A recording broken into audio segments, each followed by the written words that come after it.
It begins with a substitution.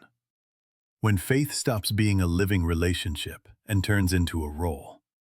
When you do everything correctly, but you rarely ask the honest question, where is God in this?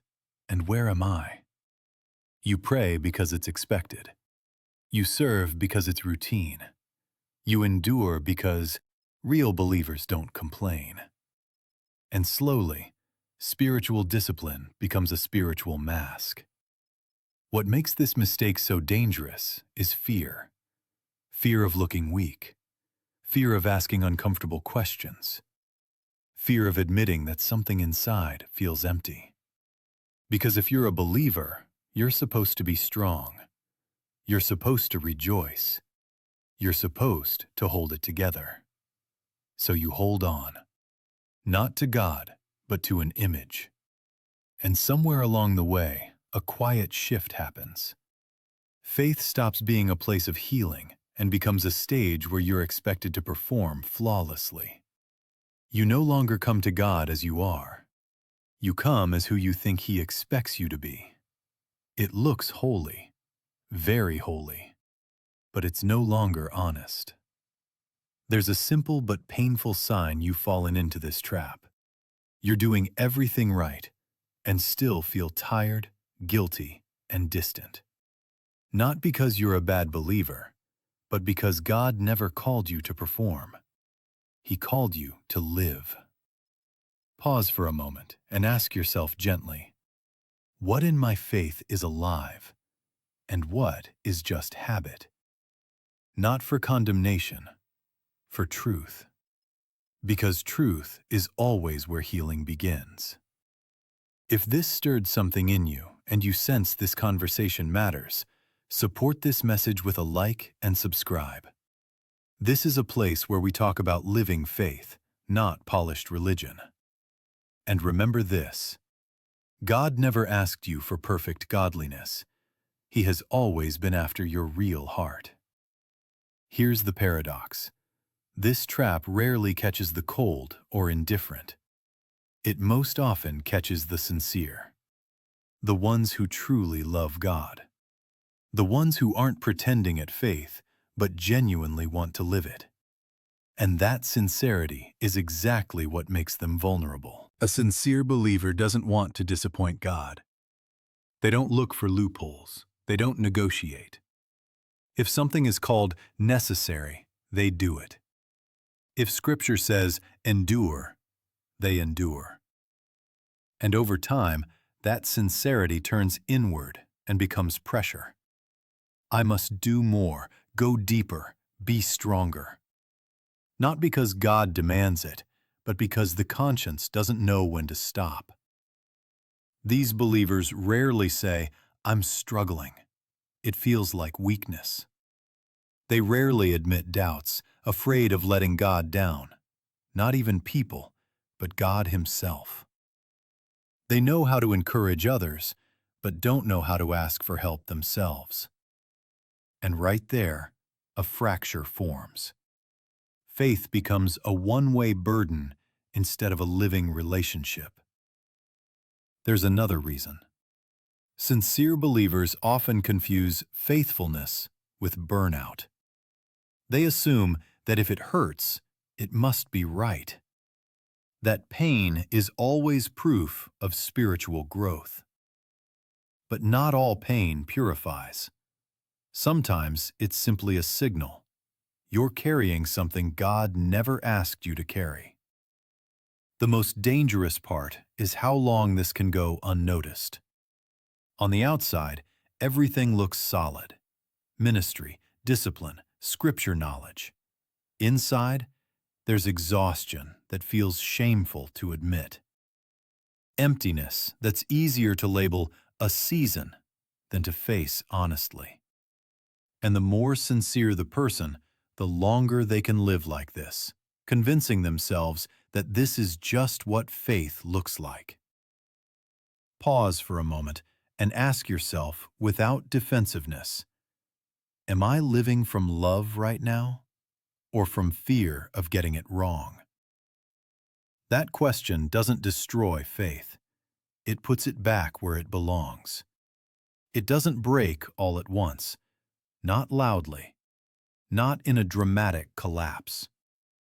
It starts breaking in the quiet place where honesty fades, not with people, but with God. When you're still saying the right words, but filtering the truth. When prayer becomes a report instead of a conversation. That's where a dangerous gap forms between what's happening inside and what you allow to surface. You feel tired, but call it spiritual warfare. You feel empty, but label it a season. You feel doubt, but drown it in activity. It feels manageable, controlled, but it's an illusion. At that point, faith stops being a place of encounter and becomes a survival mechanism. You don't come to God to be with Him. You come so you don't fall apart. And the longer this continues, the deeper the internal fracture grows. Because God is calling you into closeness, while you're using faith as armor. There's a subtle but decisive shift. You stop expecting an answer. You still pray, but you no longer wait to hear. You still read Scripture, but more for reassurance than revelation. And that's where things truly start to break. Not because God went silent, but because you learned how not to listen. Practically, this comes down to two honest questions. First, what am I hiding from God behind spiritual language? Second, when was the last time I let Him change me instead of just sustaining me? These questions may feel uncomfortable, but they prevent slow spiritual collapse. It happens quietly, without a crisis, without a dramatic fall. One day, you simply start confusing one thing for another, and almost no one notices. Because on the outside, everything looks right, very right. The substitution begins when obedience slowly replaces closeness. You're still doing what you believe is God's will, but you're asking God Himself less and less. You start relying on rules instead of presence, on familiar patterns instead of living guidance. And the most dangerous part? It works, for a while. You get used to measuring spiritual life by output. How much you did, how much you endured, how much you carried. And a belief quietly forms. If I'm useful, I must be close to God. If I'm active, I must be in the right place. But activity and intimacy are not the same. You can be constantly busy for God and still far from Him. This substitution is almost invisible because it gets rewarded. People thank you, trust you, call you mature, and you slowly stop making space to simply be with God, without a task, without a role, without expectations. Silence starts to feel uncomfortable because there's nothing to hide behind. That's where the shift becomes clear. You start looking for confirmation not from God, but from your usefulness.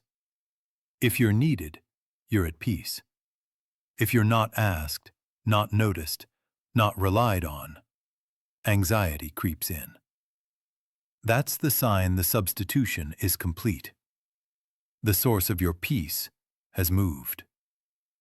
There's a practical step here, simple but honest. Set aside time to come to God without a request, without a plan, without responsibility. Just one question. What do you want to show me right now? And give yourself permission to do nothing but be present. That's where the substitution begins to break. It doesn't destroy faith in one blow. It does it slowly, almost gently, without scandals, without walking away from God, without loud rebellion. That's why it's so hard to detect. Faith doesn't disappear. It suffocates. First, joy fades. Not suddenly, but quietly. You still believe, but you no longer expect. You still serve, but without inner fire. You still pray, but prayer no longer lifts you. It only keeps you functioning. You call it maturity. In reality, it's the first sign of exhaustion. Then sensitivity disappears. You notice God's gentle nudges less and less. Slow down. Not this way. Be with me. Not because God stopped speaking, but because your inner world is crowded with noise. Responsibilities, expectations, self-control. The heart becomes efficient, but no longer alive. After that, faith begins to live on memories. You remember how it used to be, when God felt close, when Scripture burned, when prayer felt real. And you cling to the past because the present feels empty. That's a dangerous place. Living faith always exists in the present tense. The hardest part is what comes next. A quiet resentment toward God. You don't say it out loud, but the question forms inside. I'm doing everything right, so why does it feel so dry? And instead of closeness, distance grows. Not obvious distance, polite distance, religious distance, but cold. Here's a warning sign you shouldn't ignore. You're afraid of silence with God. Afraid to sit without words, without tasks, without a role. Because silence might surface truth, and you haven't touched it in a long time. Yet that silence is exactly where revival begins. If you read the Bible carefully, it becomes uncomfortable, because it constantly dismantles the version of proper faith we're used to. Scripture rarely praises flawless religious performance. Instead, it repeatedly responds to honesty, even when that honesty sounds bold, broken, or full of questions. Look at how people in the Bible prayed. David didn't hide his exhaustion. He cried, "How long, Lord?" And God didn't rebuke him for weakness. Job argued, protested, demanded answers.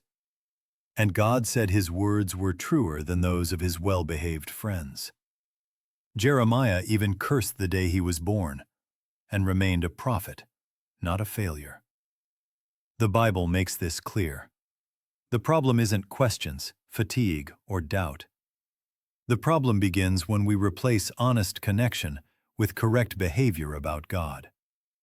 When instead of pouring out our hearts, we perform strength. When instead of saying, "Lord, this hurts," we choose, "I'll handle it." Jesus spoke most sharply about this, not to sinners, but to the religious. He confronted those who looked righteous, but were far from God in heart. He didn't say, "Try harder." He said, "You are weary and burdened." And he offered not a better system, but rest, nearness, an easy yoke. The Bible does not call you to be strong at all costs. It calls you to be real, to stop hiding wounds behind spiritual language, to stop replacing trust with control, to stop turning faith into proof of spiritual worth. Here's a simple practice. Take one lament psalm and read it as if it were your own prayer. Don't edit it. Don't soften it. Let those words give you permission to be honest. You may be surprised how biblical that feels. So sooner or later, this moment comes. Not with thunder, but as a quiet question you can't ignore. Am I living by faith, or just continuing a familiar routine? This is the point where pretending no longer works, because your heart already knows the truth. Fear rises here, because stepping out sounds like failure, like quitting, like turning back. But this isn't about leaving God. It's about leaving what has replaced him. The image, the role, the spiritual autopilot. Staying means choosing what's familiar but empty. Stepping out means risking the unknown, with the possibility of life. The moment of truth is painful because it shatters the illusion of control. You realize you can't keep both appearance and honesty. A choice has to be made, and that choice rarely looks spiritually impressive. More often it sounds like, "I'm tired. I don't know. I need help." But that's exactly where real movement begins. Here's a simple guide. If staying requires suppressing truth to maintain stability, it's not the path of life. If stepping out costs status but restores breath, it's a step toward healing. God never traps you in what's killing you. He calls you into what makes you alive again. Practically, it starts small. An honest prayer without formulas. A conversation where you stop offering solutions and start asking questions. A pause where you let God speak first. It's uncomfortable, but it's where faith stops being duty and becomes encounter again. The good news is this: there is a way forward. The hard part is that it's not dramatic or heroic. Fixing this mistake doesn't happen through more effort. It begins with stopping, with refusing to break yourself just to make things work again. The biggest trap here is trying to repair faith with the same tools that damaged it. More discipline, more control, more correct behavior. But God doesn't repair living faith like a machine. He heals it like a body. Gently, slowly, from the inside out. The first step is reclaiming your right to be human before God. Not a project, not a role, not a function. A person who can be tired, confused, unsure of what comes next. This isn't regression. It's a return to the place where relationship becomes possible again. The second step is replacing pressure with attention. Shifting from, "What must I do for God?" to, "What is happening inside me with God?" Start noticing the state of your heart instead of just outcomes. Peace, resistance, joy, emptiness. None of these are failures. They're conversation starters. The third step is giving the process time. Real restoration rarely looks impressive. It usually looks like small, honest prayers, quiet moments without urgent answers, permission to not be strong every single day. That's how faith becomes alive again instead of functional. Here's a practical exercise. For 1 week, don't add anything new to your spiritual routine. Instead, remove one should. One obligation you're carrying out of fear rather than love. Watch what surfaces.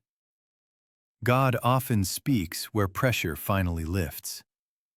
The change doesn't arrive like a flash, no applause.